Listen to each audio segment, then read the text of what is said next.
Oi, pessoal. Bom dia. Estamos aqui em mais um podcast Construção de Valor do Sinduscon. E hoje vamos falar um pouco sobre obras industriais. Sou vice-presidente de obras industriais do Sinduscon.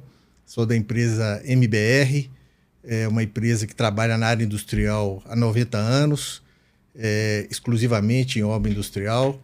E estamos aqui com o Celso e o Anderson, que são diretores também da Comissão de Obras Industriais e Corporativas do Sinduscon. Vou passar a palavra para ele, para se apresentarem. Celso. Como vai, Marcelo e Anderson, tudo bem? Prazer estarmos juntos aqui mais uma vez e participando desse Construção de Valor aí, né, que é o nosso podcast Sinduscon MG. Bom, como o Marcelo mencionou, meu nome é Celso Pimentel. Eu sou diretor da Comissão de Obras Industriais do Sinduscon MG.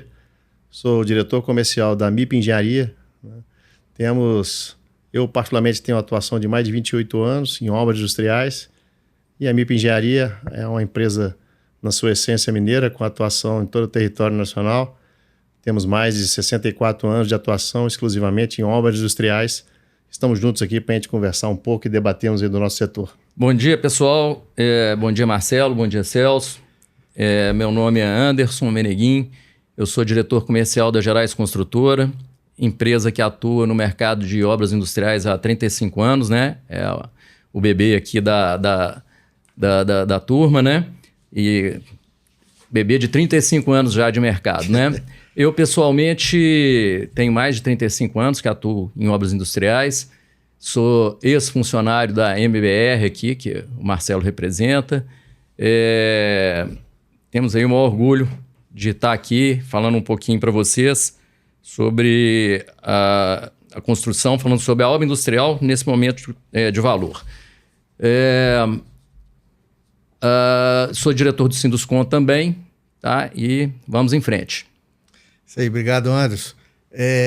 Eu gosto para o espectador aí que não conhece o nosso trabalho, eu vou explicar um pouco aqui o que é a COIC do Sinduscon, né? Que nós participamos, temos lá os nossos associados, e todos de obras industriais e corporativas, e a gente tem hoje no nosso trabalho reuniões mensais, né? Onde a gente trabalha com 3 pilares, né? 3 objetivos. O primeiro é diálogo, representatividade junto com as outras entidades, igual a FIENG, a CEBIC, e então a gente sempre está fazendo trabalho juntos, apresentações, alguns roadshows, alguns eventos, apresentações de investimentos de clientes comuns. Então, isso aí é um ponto importante que a nossa COIC ela sempre está interagindo com essas entidades. A gente tem também o outro objetivo de sustentabilidade e inovação, onde a gente leva na nossa comissão temas importantes de case de empresas, case técnicos de sucesso. A gente leva temas de inovação para poder compartilhar com os associados, para eles entenderem e melhorarem na sua produtividade nas obras e nas tecnologias. A gente sempre está levando isso nas nossas comissões. E tem também o outro terceiro pilar, que é a parte de desenvolvimento social, onde a gente procura valorizar o trabalhador, fazer com que o trabalhador se sinta cada vez mais atraído para ir para a área da construção industrial, ele conheça realmente os valores, os benefícios da construção industrial, para que ele possa ingressar e ajudar cada vez mais nosso país a crescer aí no desenvolvimento. Esses são os 3 objetivos principais. A gente tem desenvolvido 2 projetos chaves lá na nossa comissão. Nós vamos falar aqui no decorrer aqui do nosso bate-papo, que hoje é um bate-papo aqui sobre a área industrial, que é um pouco diferente de outros aí, que podcasts, né, que às vezes leva muito para a área habitacional. Aqui é um pouco mais direcionado para a área industrial. E então nós vamos fazer um bate-papo aqui bem natural aqui, aproveitando a experiência aqui dos profissionais que já tem muito tempo de estrada, que pode colaborar aqui com esse podcast, né? Compartilhando aqui informações importantes com o grupo.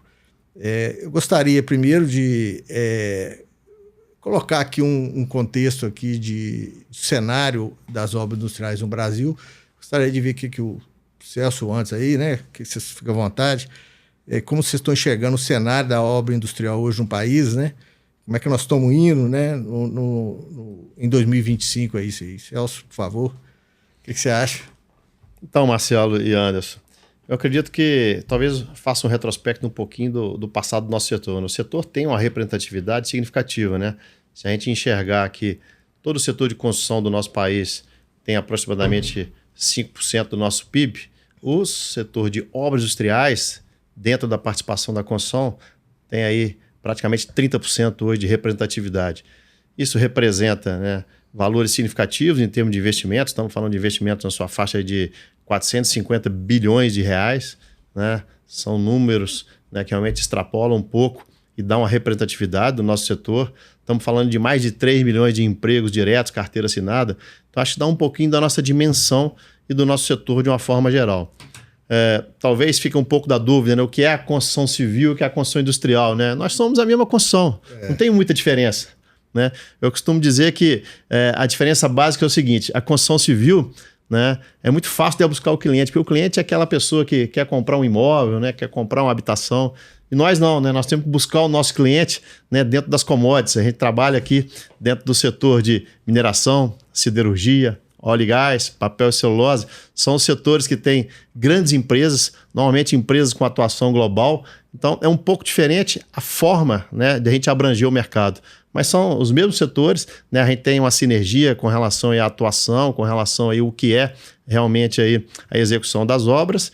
E acredito que hoje a gente tem uma expectativa muito positiva para o nosso setor. A gente vê um volume de investimentos significativos, né, em todos eles, né? A gente vê na mineração investimentos aí na sua casa de bi de dólar, né? No óleo e gás hoje, né, temos um contratante preponderante que é a Petrobras, mas as demais empresas, companhias de óleo e gás que também operam no nosso país têm investimentos significativos, né?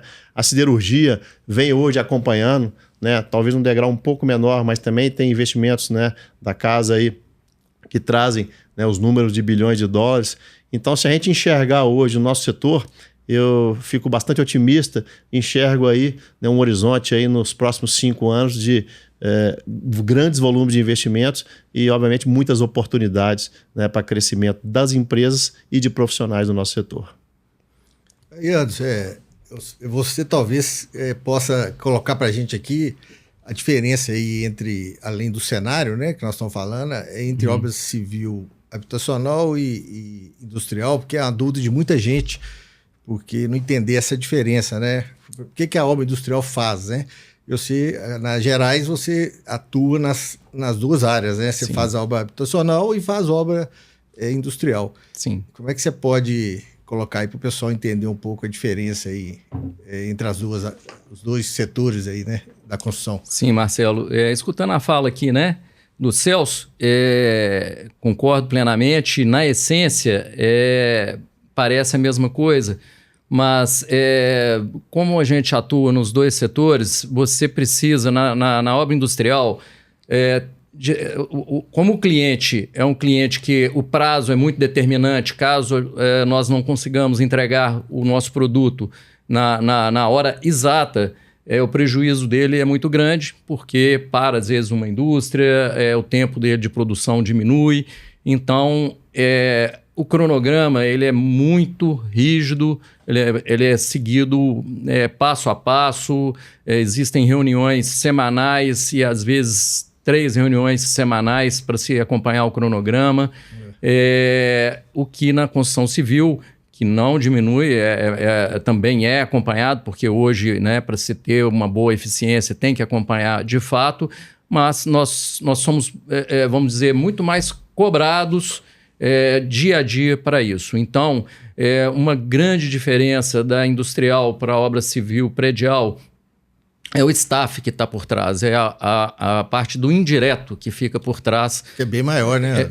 Ele é muito maior, a estrutura é muito maior, precisa de ter engenheiro de planejamento, engenheiro de medição, engenheiro de qualidade, de segurança. Então, o staff, normalmente, comparativamente à construção civil predial, ele é muitas vezes maior, chegando ao ponto de, às vezes, a parte de mão de obra indireta, que é a gestão da obra, chegar, às vezes, até 40% do valor da obra, de tão rigoroso que é. Então, na minha visão, essa é a grande diferença. Quando se trata disso dentro da nossa empresa, as pessoas são realmente separadas, compartilha-se apenas a parte de compras, suprimentos e a parte financeira. E RH.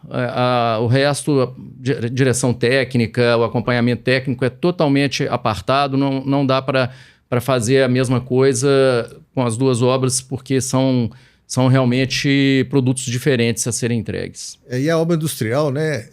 Eu vejo também a parte de a diferença entre habitacional, ela é uma obra que você tem uma interação multidisciplinar com outras disciplinas, né?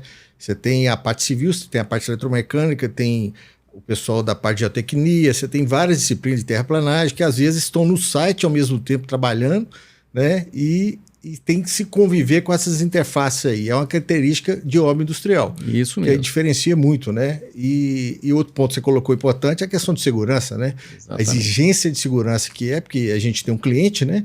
Que normalmente é o investidor, a exigência hoje de mercado de obra industrial é altíssima, né? Não digo que a obra habitacional não tem exigência de segurança, tem também, mas normalmente o próprio investidor que está fazendo o prédio, ele é o dono, ele que define as regras de segurança para seguir aí o que o mercado exige. Mas a obra industrial tem esse rigor aí, né, Celso?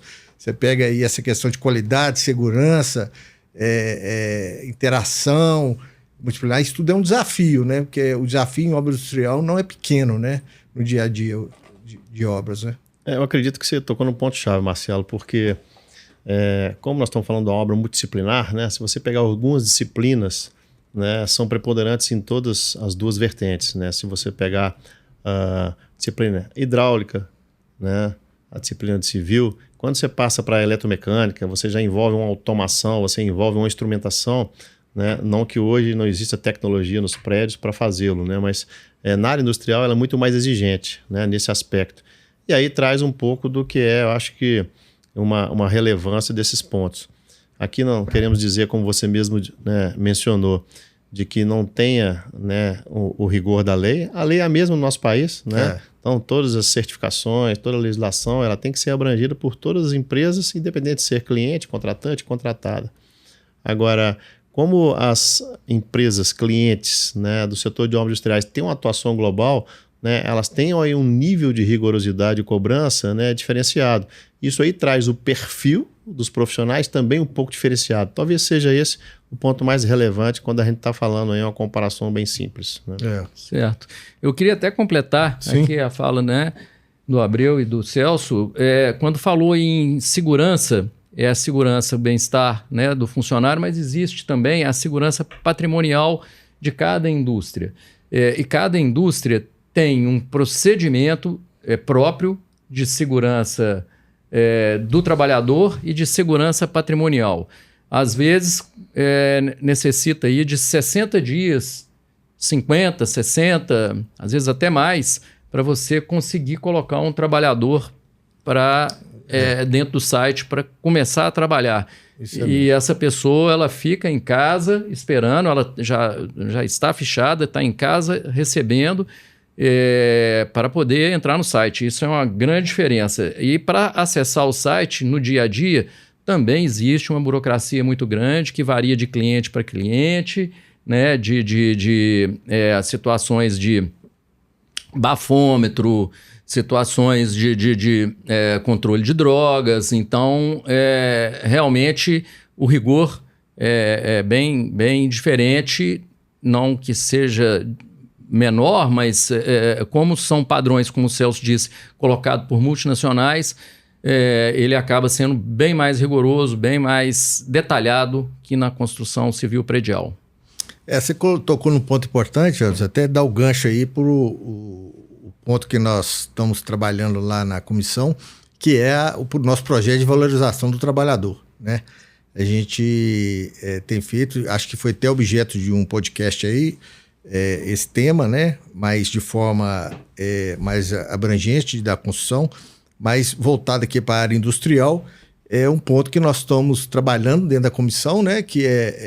E a gente, o trabalhador hoje está cada vez mais escasso, a mão de obra hoje não está fácil, acho que não só para a área de construção industrial, mas para qualquer tipo de trabalho hoje no país, a gente está tendo a dificuldade de mão de obra.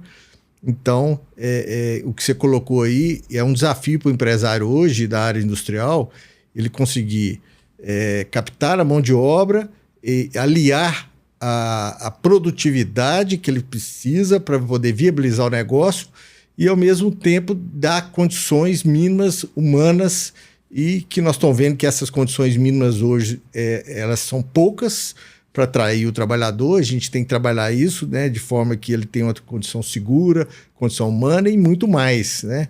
Então, assim, eu queria saber como vocês veem esse equilíbrio entre a gente ter uma produtividade mínima exigida no estudo de qualquer investimento e, ao mesmo tempo, olhar o lado do trabalhador de forma a valorizá-lo, né, dentro da construção industrial. Como é que você enxerga isso, Celso, por exemplo?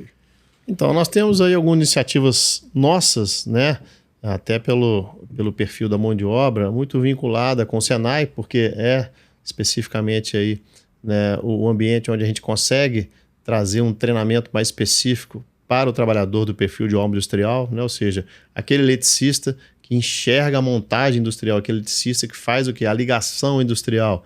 Né, o encanador hidráulico é diferente do encanador industrial.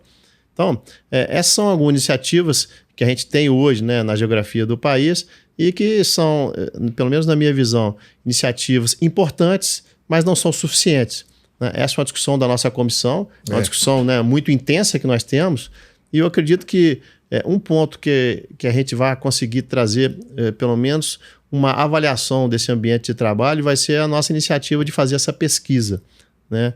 E aqui quero registrar que a pesquisa que nós estamos, né, providenciando não é uma pesquisa simples, uma pesquisa de clima do mercado, é uma pesquisa customizada para a gente entender o seguinte: o que o trabalhador de obra industrial tem percepção de valor, de forma que ele, né, enxergue a sua possibilidade de continuar naquele setor, de ter uma carreira, de indicar seus filhos, sua família, porque nós temos uma geografia de atuação muito abrangente, né? Nosso país é um país continental.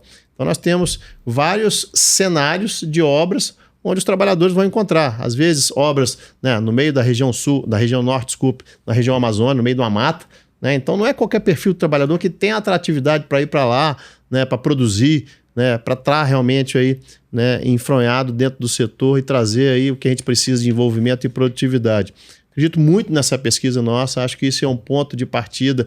Se a gente conseguir identificar o que é percepção de valor desse trabalhador, né, o que atrai ele para trabalhar, né, no nosso setor, a gente vai conseguir realmente aí, melhorar um pouco mais esse ambiente de trabalho, esse ambiente social, né, e cultural, além, obviamente, do que a gente não abre mão, que são os valores da parte de qualidade, da parte de segurança do trabalho. Acho que é um pouco disso que a gente precisa trazer para esse ambiente, né? Obviamente, aí enxergando, além da melhoria e do treinamento, né, a gente trazer também novas tecnologias, novos valores agregados com relação ao que possa fazer de construtibilidade do nosso setor de uma forma geral. Esse ponto aí que você falou, Celso, é bacana, porque a questão do treinamento é uma parceria que nós temos hoje com o Senai, e a gente, junto com a FIENG, que é uma entidade mãe nossa aí, a gente tem lá a Câmara de Obras Industriais da FIENG, a gente tem um trabalho que a gente coloca em parceria com o Senai, com os professores, implanta escolinhas nos canteiros de obra. Nós mesmos lá da MBR já implantamos isso já como piloto e deu muito certo, né, em uma de nossas obras. A gente implantou a escola e o profissional, o trabalhador que sai lá, ele vai para essa escola e sai profissional, ou um pedreiro, ou um carpinteiro, ou um armador, ele já sai ele às vezes é um ajudante, transforma em oficial, ou às vezes é um meio oficial, transforma em oficial nessa escola, e ele já sai com um emprego garantido para aquela obra que está sendo feita naquela unidade. Então, você, de certa forma, você privilegia o trabalhador da região, né? Porque a obra industrial tem uma característica que a gente sabe, que a gente acaba tendo que alojar muita gente, porque é uma característica específica, que o volume de pessoas de obra industrial é muito alto, para fazer essas grandes obras. Então a gente precisa de gente da região, a gente esgota a quantidade de trabalhador da região, ainda tem que trazer trabalhador de fora para alojar. Então a gente faz essas escolinhas para poder, em parceria com o Senai, a gente fazer esse treinamento para o pessoal capacitar, e essa capacitação a gente já dá o emprego no final para o trabalhador. Isso é um ponto importantíssimo que o Celso colocou aí, negócio do Senai, que a gente consegue valorizar o trabalhador e isso ajuda captar o trabalhador. Então nós temos que enxergar isso e talvez divulgar mais isso, né, para poder eles enxergarem essa valorização. O que você acha disso, Anderson? Eu entendo como um ponto crucial. Esse problema hoje da mão de obra não é um problema só exclusivo da construção, é um problema de todos os setores, né? E falando do nosso setor, nós temos que trabalhar isso, como bem disse o Celso. Essa pesquisa vai nos direcionar. Parece que é muito simples, né? Hoje o que vai atrair é salário. Não é tão simples, porque o trabalhador hoje, ele às vezes ele abre mão de salário para ter a liberdade. Hoje, o jovem de 18, 19 anos, não é só o salário que fala para ele. Muita coisa fala sobre a liberdade, ele ter o tempo dele, ele poder trabalhar num Uber, poder trabalhar num mototáxi, numa entrega qualquer, no iFood, do que ele se submeter a ter um horário fixo, né? Que para nós é fundamental. Ele precisa de ser CLT, ele precisa de ter um horário. Então, essa pesquisa vai nos direcionar. Muitas pessoas acham que é só salário. Eu percebo que não é. A turma hoje não vê dessa forma, né? Vocês já falaram sobre a nossa parceria do Senai, né? Junto lá da FIENG, que eu faço parte do grupo da FIENG também. E tem esse movimento grande junto ao Senai, as escolinhas, né? Dentro do canteiro, que também é um movimento. Nós temos que atrair essa turma e atrair de uma forma bem particular, sim, tá? Porque essa turma hoje quer ver coisa nova. Eles não querem... A visão deles é que é um trabalho ainda arcaico. Então, hoje, com o BIM, com muita tecnologia que a gente tem aplicado, pode ser um fator de atrair, mas quem vai nos dizer... qual que é a demanda maior do nosso trabalhador é a pesquisa, no meu modo de entender, né? Vai nos direcionar onde atacar. Então, acho que é isso. O Sinduscom, nós lá da nossa comissão, esse projeto da pesquisa, que o Celso comentou bem aí, você também, a gente espera esclarecer mais para a gente esse cenário que não é só salário. A gente tem essa visão, né? E a gente quer colher esses dados para poder a gente fazer um plano de ação para os associados, compartilhar esse plano de ação para todos atuarem na mesma direção e a gente conseguir captar essa mão de obra aí. Lembrando que a pesquisa, né, tem a abrangência, né, nacional e, ao mesmo tempo, a pesquisa que vai atender a todo o setor da construção. Né? Exato. A iniciativa nossa, né, de obras industriais, mas a abrangência é para todo o setor, né, de construção de uma forma geral. Exato. Isso é importante. É um ponto que tanto o Celso quanto você colocou aí, negócio a questão de tecnologia, né? Que o avanço tecnológico ele pode favorecer o trabalhador a ser atraído para a industrial, né? Ele achar interessante esse avanço tecnológico. Mas muitas pessoas acham que a tecnologia ela é uma ameaça para o trabalhador, que ela vai tirar o emprego do trabalhador, né? A parte de robotização, a parte de ferramentas tecnológicas vai acabar tirando o trabalhador. A parte que você faz industrializa mais os processos, né? Você pré-fabrica os processos, pré-monta na área industrial, né? Na área de eletromecânica. Vocês enxergam que isso isso realmente pode ser uma ameaça ou é uma oportunidade do trabalhador migrar para outras áreas e se capacitar para isso? O que você pensa aí, Celso, nesse caso? Bom, eu acredito que, assim... a grande virtude nossa, né, é convencer o trabalhador de que isso traz para ele uma condição totalmente diferenciada, até mesmo uma oportunidade de crescimento. Porque quando nós trazemos aí mais modularização, né, mais plantas esquidadas, nascendo essa solução na engenharia, nós temos aqui a necessidade de capacitar melhor os nossos profissionais. Né? Se tem uma mecanização, nós precisamos o quê? Treinar os nossos trabalhadores para que eles consigam operar, né, esses novos equipamentos mecânicos, para ele consiga traduzir a sua capacidade, né, para essas novas tecnologias que estão chegando. Então, para mim, não existe obra sem gente. Acho que todos vão concordar aqui. Claro. Então, enxerga o seguinte, é uma oportunidade de crescimento profissional, crescimento financeiro, né, e ao mesmo tempo, né, um nicho de mercado ao qual quem enxergar isso aí, valorizar e tiver conosco, vai ser a pessoa que vai estar na frente aí, né? E vai ter as maiores oportunidades. Então eu enxergo de uma forma totalmente adversa. Para mim hoje, essa oportunidade, quando a gente traz inovação, quando a gente traz tecnologia, a gente traz aí realmente uma condição de trabalho obviamente diferente, e o perfil do trabalhador que enxergar isso como uma oportunidade é quem realmente vai colher aí bons frutos. Então eu vejo de uma forma totalmente diferente, e o papel nosso, né, como liderança do setor, é transgredir o nosso raciocínio para que a gente consiga convencer esses trabalhadores. Acho que esse é um ponto ao qual nós temos que atuar e trazer realmente aí, né, um processo de como convencer e valorizar a nossa mão de obra de uma forma geral. E é uma oportunidade, né, Anderson, do profissional se capacitar para essas novas tecnologias, ele criar ele ingressar nesse ambiente tecnológico e terá até um nome diferente né? Não vai ser um pedreiro, vai ser um supervisor de algum aparelho que faz alvenaria. Vai ser um negócio diferente, né? Com certeza, Marcelo. Eu entendo que não é uma ameaça e é um atrativo.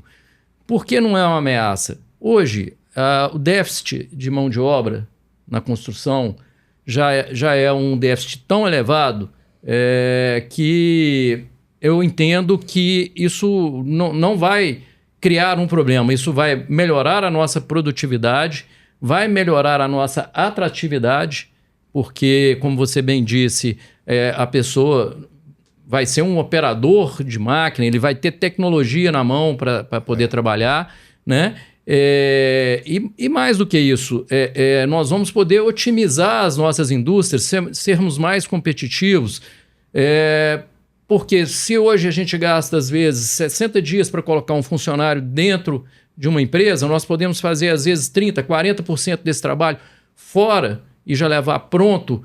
Lá fora vai precisar de ter uma pré-montagem, uma pré-moldagem e levar isso modulado para o canteiro de obras.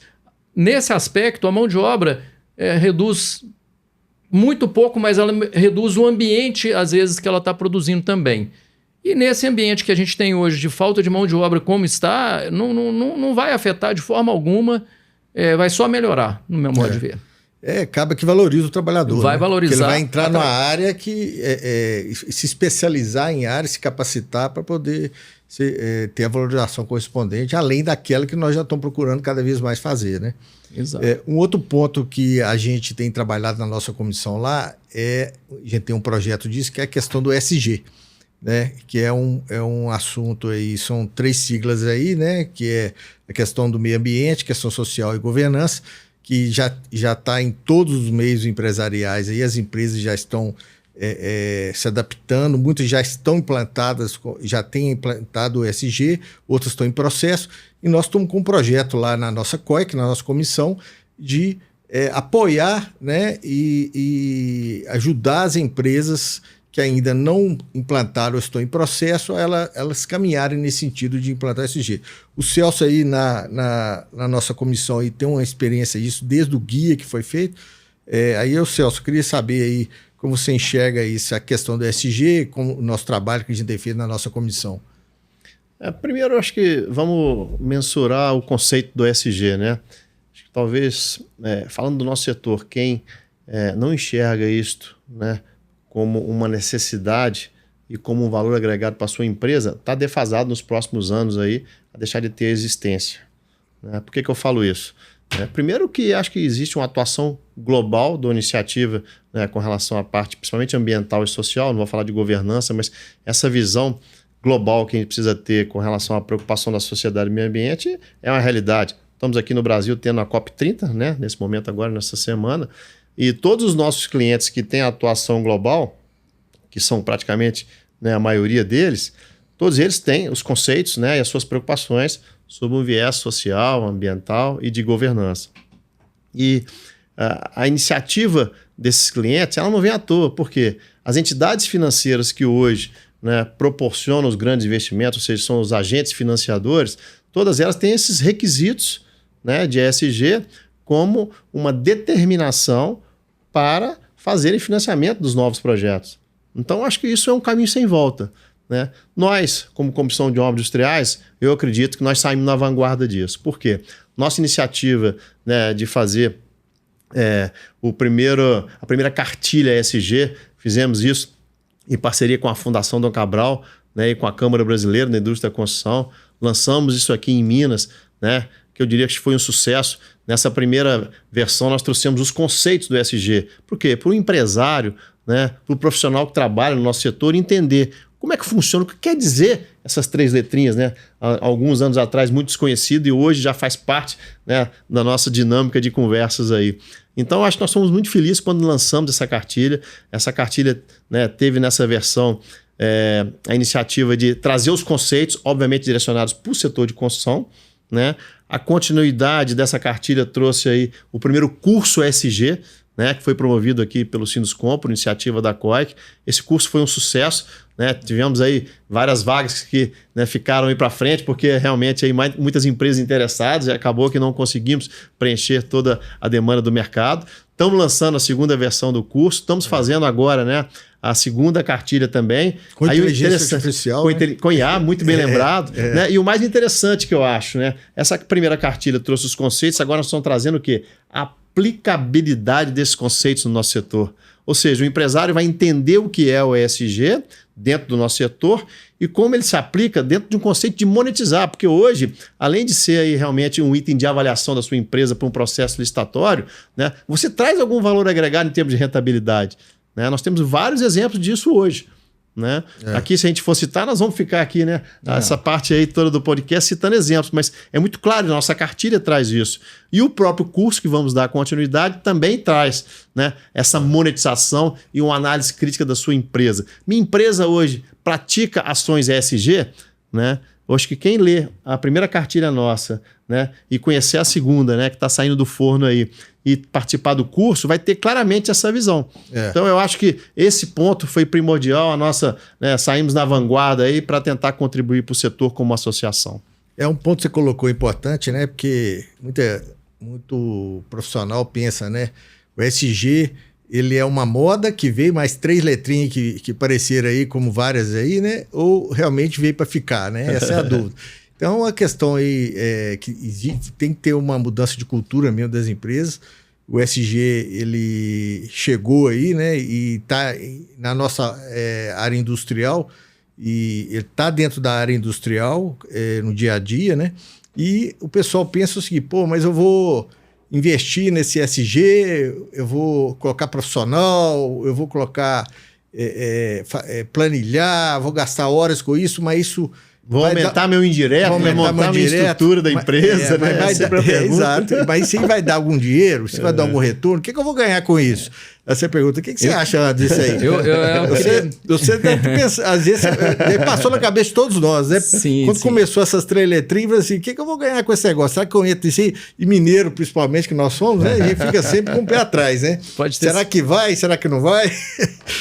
Pode ter certeza, Marcelo, que é uma coisa que passa, viu, Celso, o tempo todo na cabeça da gente, mas isso, como essas letrinhas, né, já fazem parte do nosso universo já há algum tempo. Eu já tenho mais de ano, né, uns 2 anos ou 3 anos que eu venho pensando muito nisso, e cheguei a uma conclusão para completar aqui o raciocínio, né, de vocês, que hoje, gente, nós já praticamos o ESG obrigatoriamente. Hoje, o meio ambiente não tem como negligenciar, é nossa obrigação, nós somos cobrados por isso, não tem como. O social, a gente pode até voltar um pouquinho aqui e falar, se a gente está precisando de mão de obra, se nós não pensarmos no social, nós não vamos continuar sem mão de obra, não tem jeito.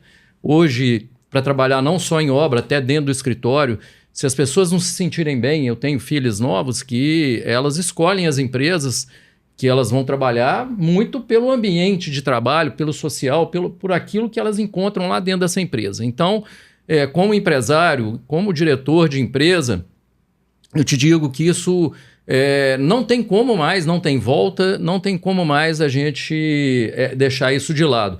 O Celso falou muito bem aí sobre o ambiente, sobre o social, a governança. Eu vou dizer também que ela entra dentro do ESG, o trabalho de governança de uma empresa, ele cria, com certeza, inequívoca, mais produtividade para a empresa. Na hora que a gente fala de governança, a governança abrange todos esses temas. Ele não precisa de abranger só produtividade ali na cabeça, vamos falar assim, se a pessoa pedreira assenta 100 tijolos ou assenta 10 tijolos.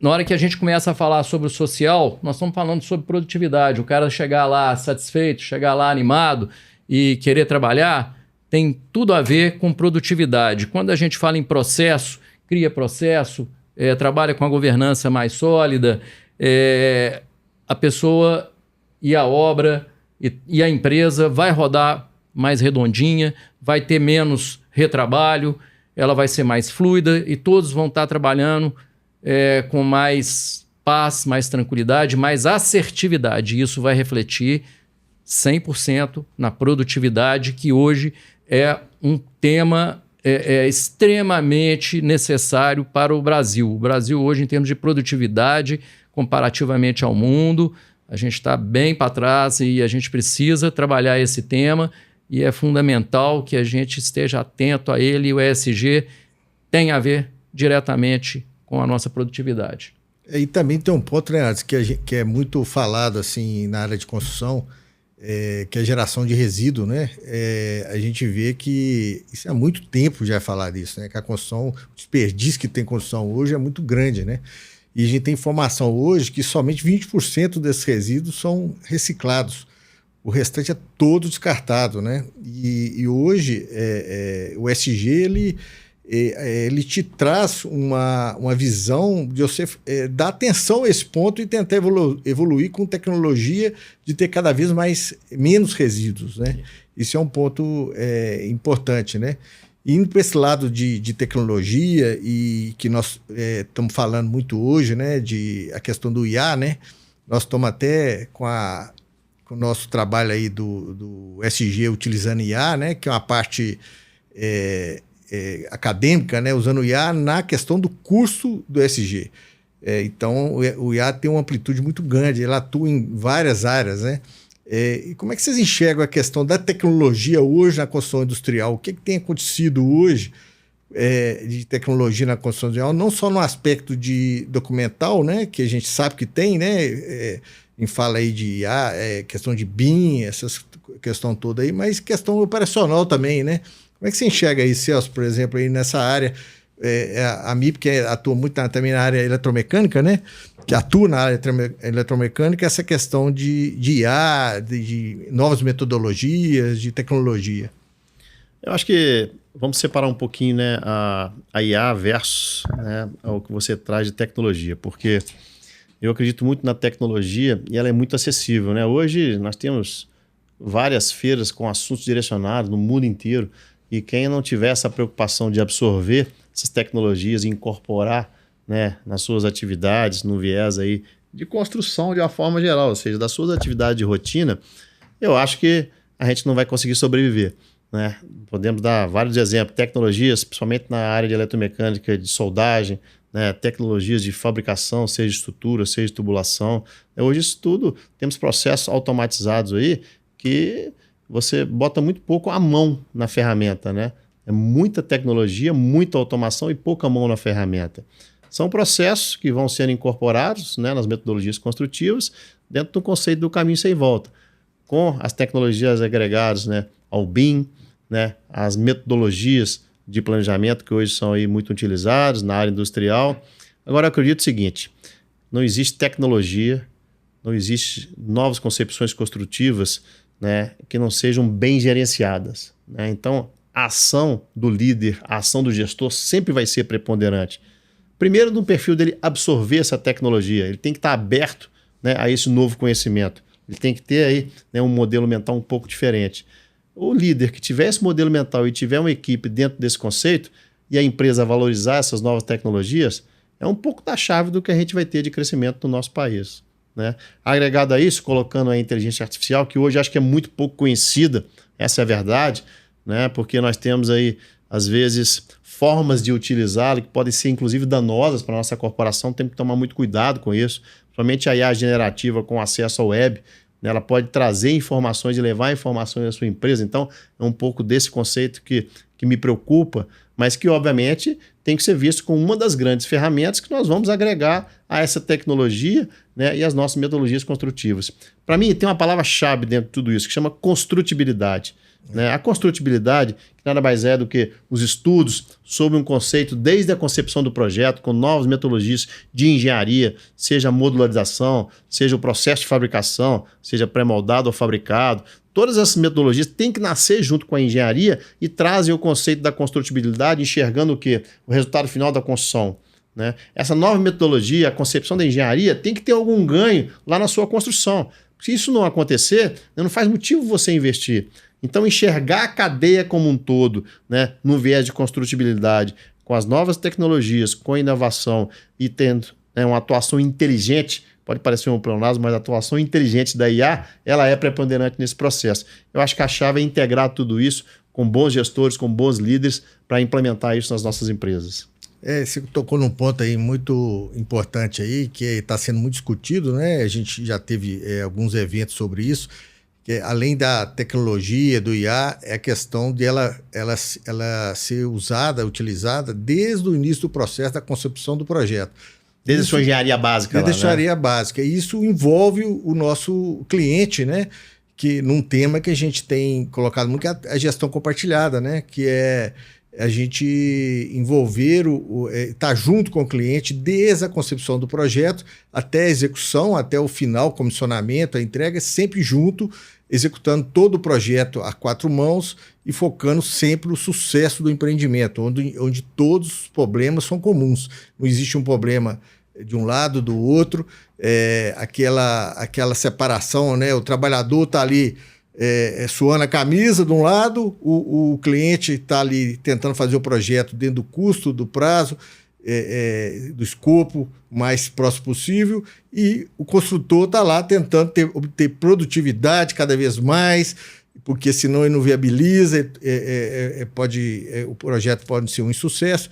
Então, quando a gente tem a gente alia a questão do IA com a questão da tecnologia e, ao mesmo tempo, gerindo estudo junto com o cliente, eu acho que o projeto está ganhando e a gente terá mais sucesso nos projetos, né? O que você vê disso, Anderson? Eu escutando vocês dois aqui, é um movimento que também não tem volta, ele só vem para agregar.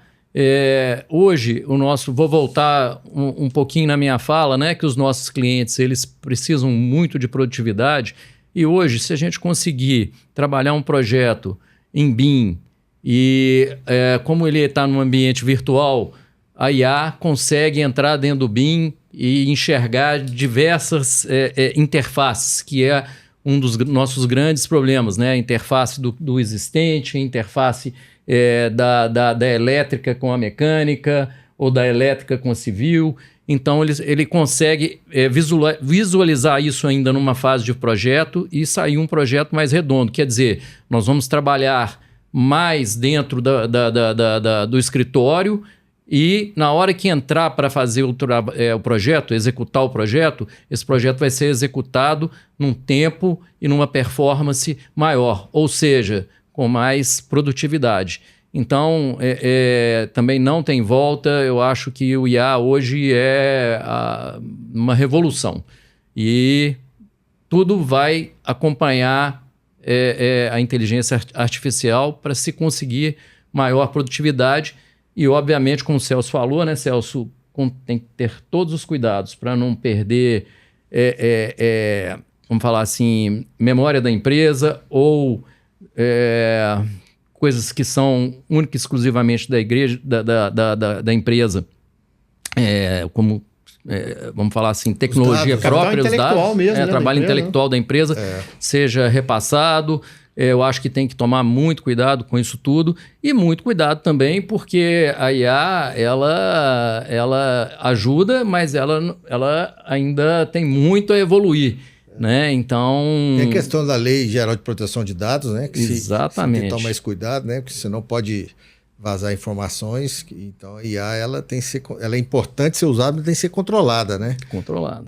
Hoje tem até a questão, já voltando para o lado aí dos desafios, né, da construção, essa questão da tecnologia que nós estamos hoje, e nós temos hoje a IA, o BIM, a questão de planejamento, né, a WP, Smart Plan, cheio de tecnologias que a gente tem usado.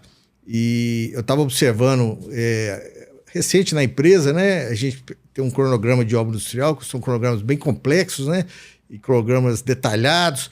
Aí nós colocamos a IA, né, para poder avaliar o cronograma depois dele ser detalhado de forma executiva, né? Você tem o cronograma básico, eu falei assim, agora vamos detalhar. Aí colocamos e falou assim, vamos jogar isso para a IA para ver o que ela comenta. Nós fornecemos uma base de dados do que a gente tinha, né, de informações do projeto, do contrato e tudo, e colocamos. Aí é super interessante, que ela te mostra o caminho crítico do projeto, ela te mostra onde você tem que tomar cuidado no cronograma.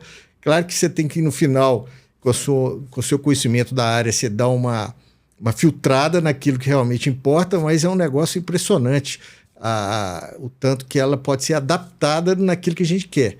Você não pode usar, eu penso que a IA é igual um programa de cálculo. Você usa, dá o resultado.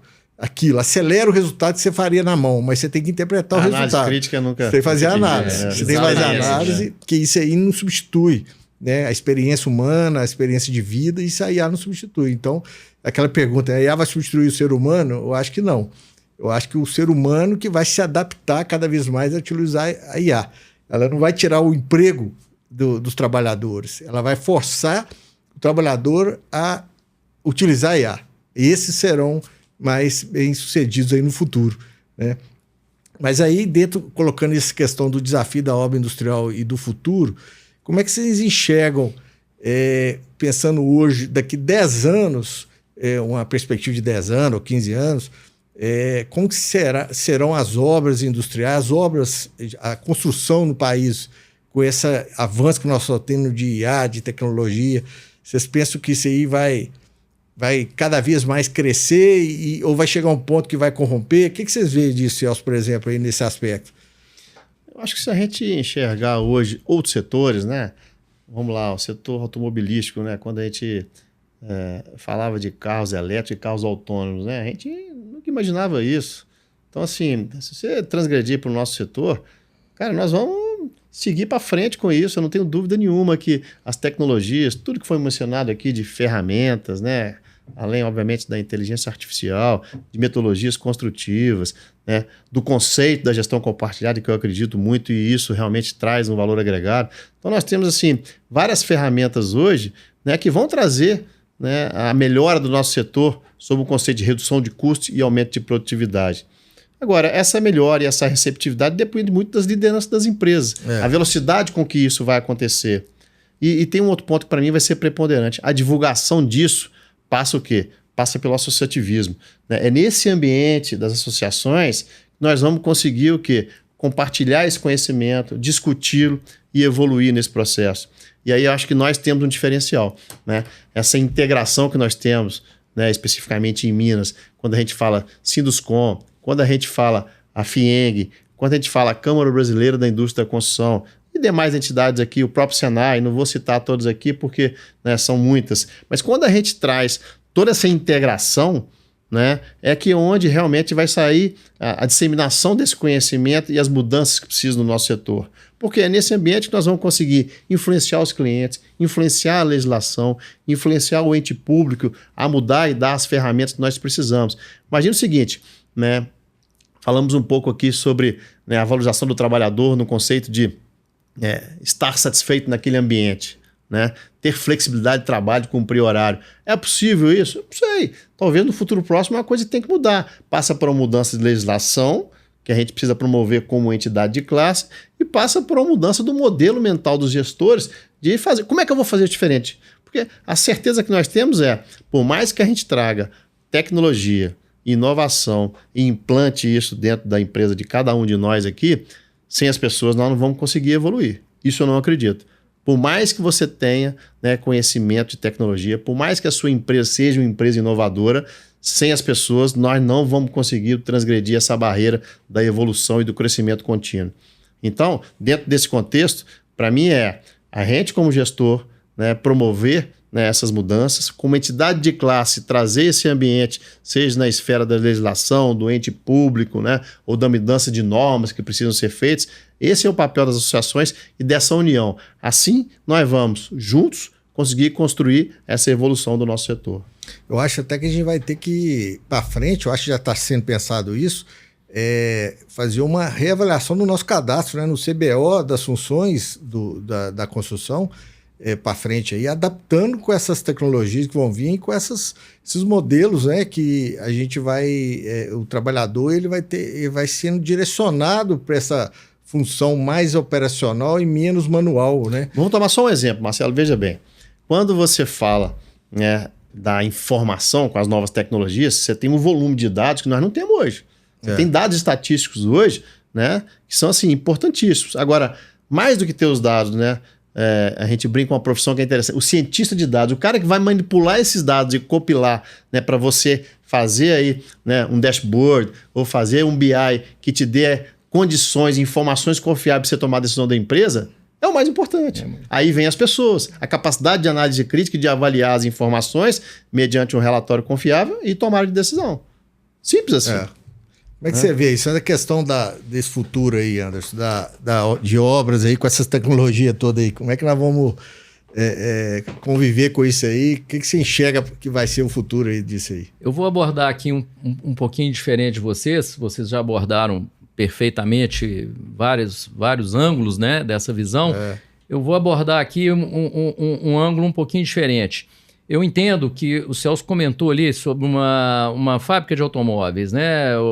Ele falou sobre carro elétrico e carro a combustão, mas vamos falar no processo fabril. Existem trabalhos que o processo fabril é muito formatado. Então, você vai conseguir ter uma utilização da IA e de diversas outras robôs, etc., com uma velocidade maior. Não que o nosso trabalho, a construção industrial, não vá conseguir, ela vai conseguir. Mas num horizonte de 10 anos, eu entendo que como o nosso trabalho ainda é um trabalho sob encomenda, porque nenhuma indústria é 100% igual à outra. O site que trabalhamos, cada um tem a sua particularidade, com as suas deficiências, etc, etc, etc. Os projetos são projetos de diferentes executores. Então, nós vamos ter um trabalho um pouco mais árduo para poder conseguir se aproveitar mais da tecnologia e desses modelos novos. Mas conseguimos nos aproveitar muito, conseguimos melhorar muito a nossa produtividade, mas no nosso trabalho, como bem disse o Celso, o fator humano ele ainda é preponderante, vai continuar sendo preponderante por muito tempo. Essa análise de dados do ambiente de trabalho, do tipo de projeto que você está executando, ele ainda é desafiador, não é o mesmo de uma fábrica de automóveis. Às vezes você construir um prédio, né? Vamos falar da nossa experiência predial também, não é que um prédio é igual ao outro, mas as grandes vozes são basicamente as mesmas, então a análise disso se torna mais fácil.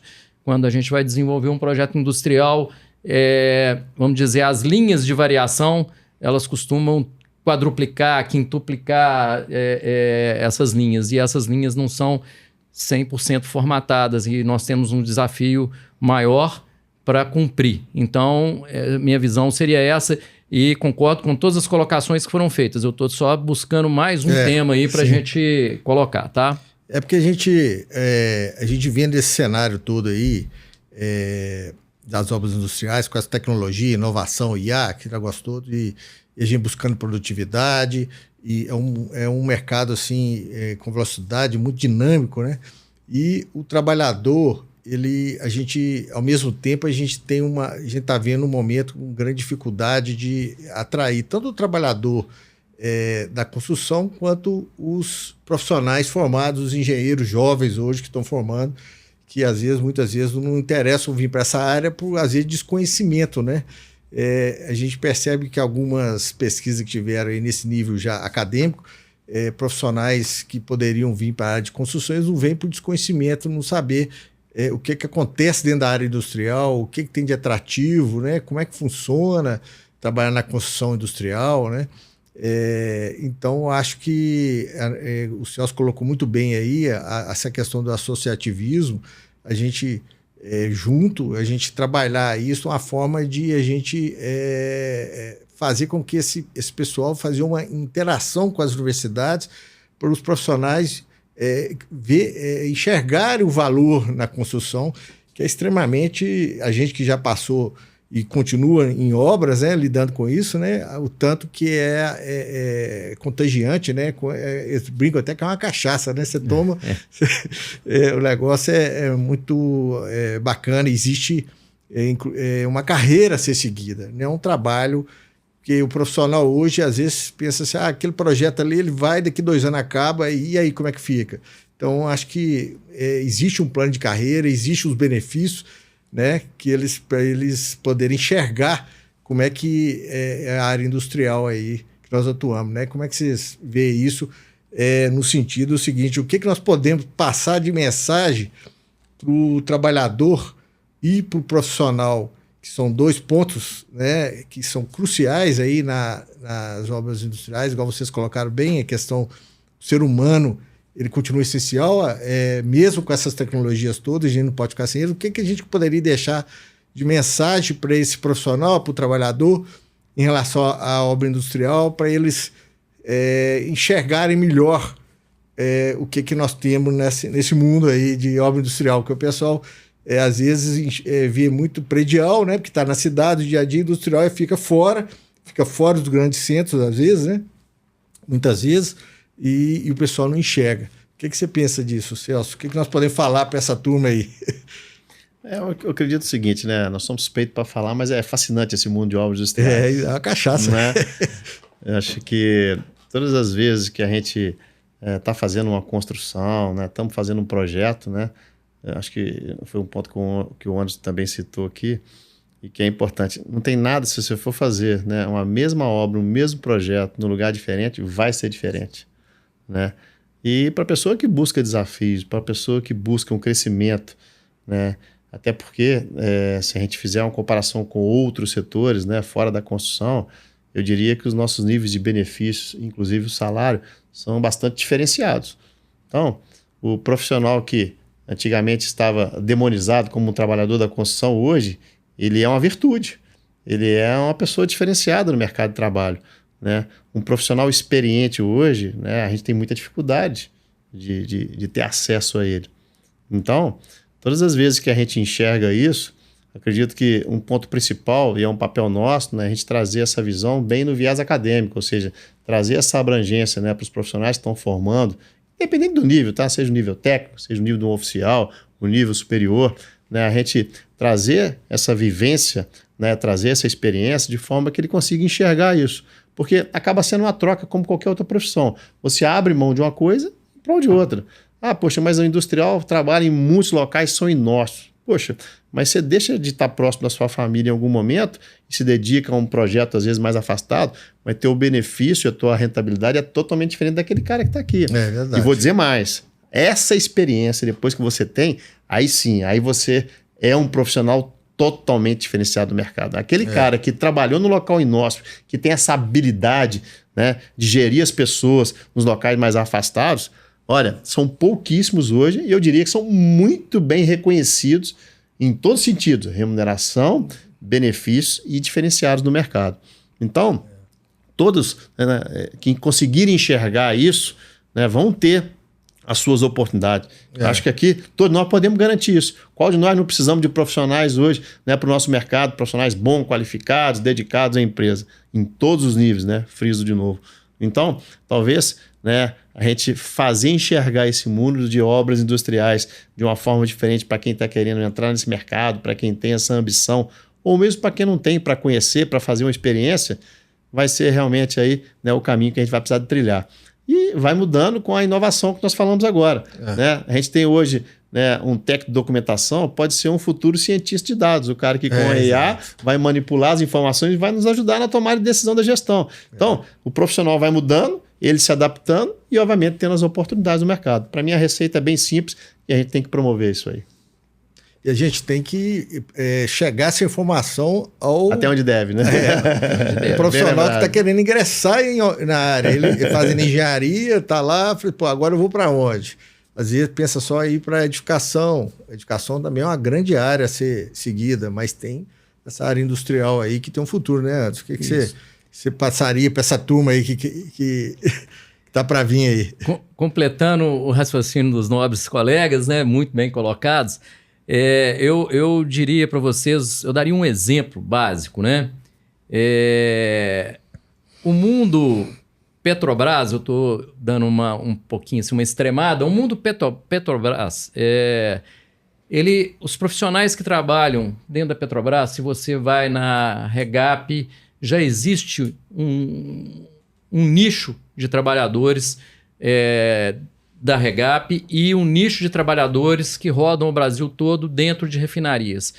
Quando você entra dentro de uma refinaria, o próprio pessoal da refinaria já vai te dar uma lista de pessoas que eles gostariam que fossem contratadas, porque aquelas pessoas já estão ambientadas, já estão acostumadas com aquele ambiente de trabalho, são produtivas, já conhecem. Então, essas pessoas, como o Celso bem disse, são muito valorizadas, né? Então, quando a gente extrapola esse mundo, Petrobras, que desde o Paraná até, né, norte do Brasil, essas pessoas viajam, tem pessoas locais, tem pessoas que viajam e vai do trabalhador mais simples, né? Você falou sobre engenheiros, etc., mas a gente pode extrapolar isso dentro desse mundo, desde o trabalhador mais simples, que é o ajudante, até o engenheiro preposto, todos existem essa necessidade. Hoje, um engenheiro de planejamento, um engenheiro preposto, um pedreiro, um carpinteiro, um técnico encarregado, que sabe o que é um ambiente Petrobras, que sabe trabalhar lá dentro, ele é extremamente valorizado.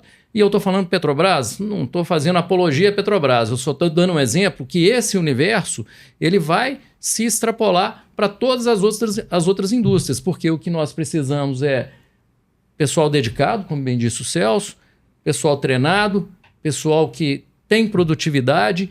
E esse mundo, gente, vamos falar para a turma nova aqui, é um mundo que é sem limite, sem limite, né? Então, fiquem atentos que esse mundo de obra industrial, a pessoa tendo conhecimento, entregando, sendo produtiva, é quase que sem limite aí a contratação, os valores que ela pode perceber nisso. Exato. Vamos partir para o nosso encerramento aí, né, pessoal, do podcast Construção de Valor. Eu agradeço aí a presença de todos, do Anderson, do Celso aí, esse bate-papo muito bacana, que essa troca de ideias, que é um ambiente que a gente tem lá no Sinduscon, né, na nossa Comissão de Obras Industriais, e ela vem com uma presença muito boa, né? A gente teve um evento recente agora, só para destacar, a nossa COI, que esse ano ela completa 20 anos, né? Que ela foi criada dentro do Sinduscon, né? Que é uma comissão de obras industriais e corporativas. Ela, desde a gestão, na época que foi o vice-presidente Luiz Fernando Pires, que criou essa COI, então, assim, ela vem com bastante sucesso, uma participação os associados estão bem participativos.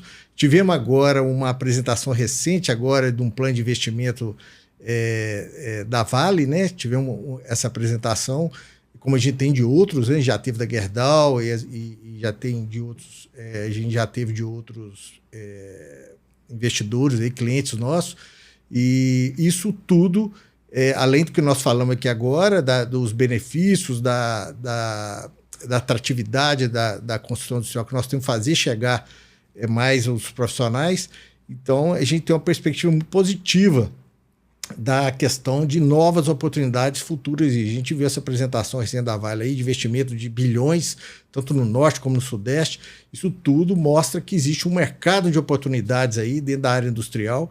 Eu entendo que isso favorece a gente levando essa mensagem para o trabalhador, para o profissional que está vindo aí, ele vai se interessar sim e ver que é uma área diferenciada.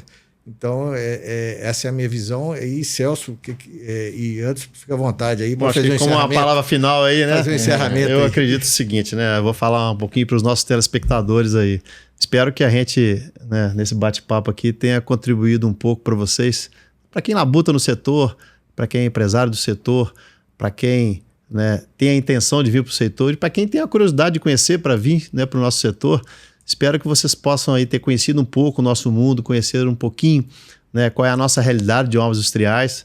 Né? É muito difícil, no pouco tempo, dar a dimensão do que é o setor, mas acredito que, pelo menos, para ter uma visão do que é, né, hoje a nossa rotina, de como opera, né, as obras industriais do nosso país, acredito que vocês tenham aí uma boa visão. Então, esperamos ter contribuído um pouquinho, né, para esse conhecimento. Acreditamos aí você, que é empresário, que também esteja vendo isso, né? Venha aqui para o associativismo, esteja junto conosco aqui no Sinduscom, participe. Vocês são profissionais do setor, venham nos nossos eventos, que a gente acredita que vai ser todos juntos, né? Dentro de um conceito de compartilhamento dos conhecimentos, nesse ambiente, nós vamos construir aí um país melhor. Obrigado a todos aí. Obrigado, senhor Anderson.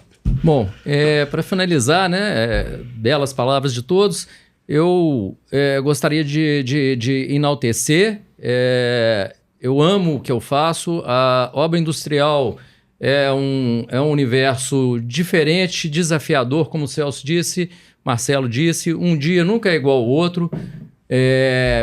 Venham, percebam, participem do sindicato, seja da COI na obra industrial, seja no Sinduscom como obra predial. Vamos nos associar, vamos trabalhar juntos e dividir conhecimento. Voltando aqui para a obra industrial, gente, eu gostaria de falar mais uma coisinha. Tudo que vocês estiverem olhando ao redor de vocês sai de uma indústria. Se não houvesse a indústria hoje, nós não teríamos nada. Tudo que vocês olharem, desde o relógio, desde a camisa, o jovem hoje ele precisa de entender que se ele anda numa moto, é porque ela saiu de uma indústria. Se ele está no computador, porque ele saiu de uma indústria. Então, é um setor que ele é fundamental. Ele não tem como acabar. Ele é um setor que traz infinitas oportunidades. Muito obrigado a todos. Muito obrigado, Marcelo. Muito obrigado, Celso, pela oportunidade de estar aqui e falar um pouquinho sobre o que eu amo. Isso aí. Tá? Obrigado. Então, estamos encerrando aí mais um podcast Construção de Valor do Sinduscom. Obrigado, pessoal. Tchau, tchau. Tchau, tchau.